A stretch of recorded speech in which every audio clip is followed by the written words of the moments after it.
All right, guys, we are moving on in social studies. We have learned about the big three, Spain, England, France. We have learned about the 13 colony regions, New England colonies, middle colonies, southern colonies. Now we're going to start getting into the American Revolution and kind of what started these 13 colonies from saying, we're really ready to start our own country here. But there were a lot of events that led up to that, and we've got to talk about those events first before getting into the American Revolution. So I have a little map here for you, and we're going to talk about this map here for a second. So here's a map of the modern day is North America, where our country is. This reddish pink color is where Britain had control, or England. Britain and England are the same. So up here, this top portion of this reddish pinkish color are the New England colonies. Then down here we have the middle colonies that we've learned about, the breadbasket. And then down here below we have the southern colonies that focused mostly on plantations. So New England colonies focus on religious freedom, middle colonies, breadbasket industry, southern colonies focus on plantations and cash crops. Okay, but don't forget that England/Britain was not the only European country in North America at this time. There was New Spain and New France that we've already talked about. New Spain was down here, kind of in the southern western portion of the United States and Mexico. And then New France was this blue portion. Okay, this was the blue portion right here. Remember, New France was really, really friendly with Native Americans. They had a really good relationship. They were allies with each other because they were able to trade furs. The fur trade was the most popular thing for New France to do to make money in the New World. Well, what happened was this little area right here that's really not taken over by any European country, the Iroquois. This is Native American territory, this yellow territory. This river right here is called the Ohio River. And so this area, they referred to it as the Ohio River Valley. So you have New England right here, New France right here, and in between the two were the Iroquois nation, and that was the Ohio River Valley. What happened was New France was having a great relationship catching furs with Native Americans, selling them. They had a great relationship. Well, the 13 colonies were like, you know what? We kind of want to take part in that. We want to go and we want to start trading with the Native Americans and taking over that fur trade. We're going to start kind of going this way a little bit into the Ohio River Valley.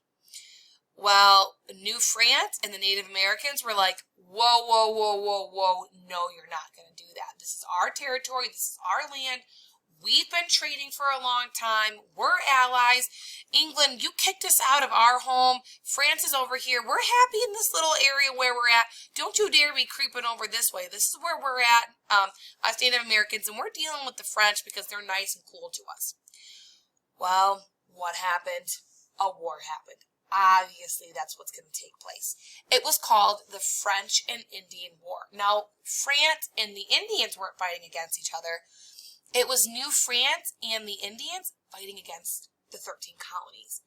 They're like, 13 colonies, stay in your own lane, stay in your own little region. Don't come creeping over to our area.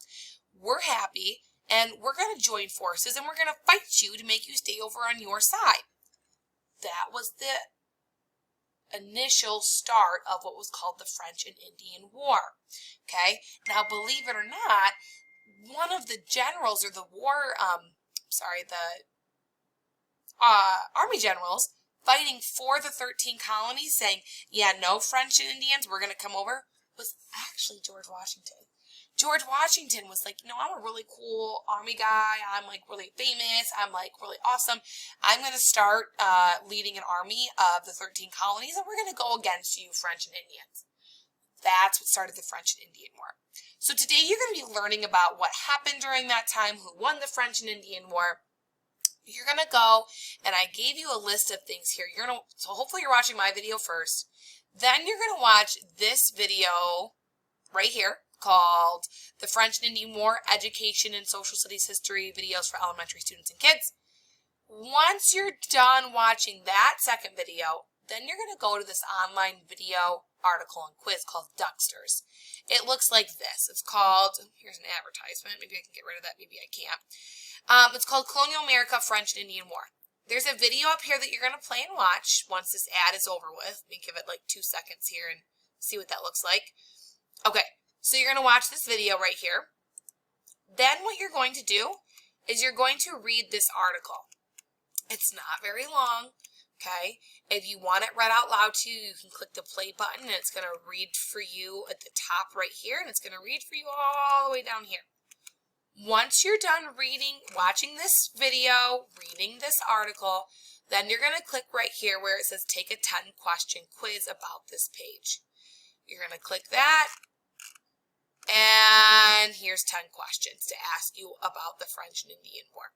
So 3 things today for social studies. My video, what you're watching first, then you're going to watch this video, then you're going to go onto this website, watch this video, read the text, take the quiz. All right, guys, that's it. I hope you have a fun time learning about the French and Indian War.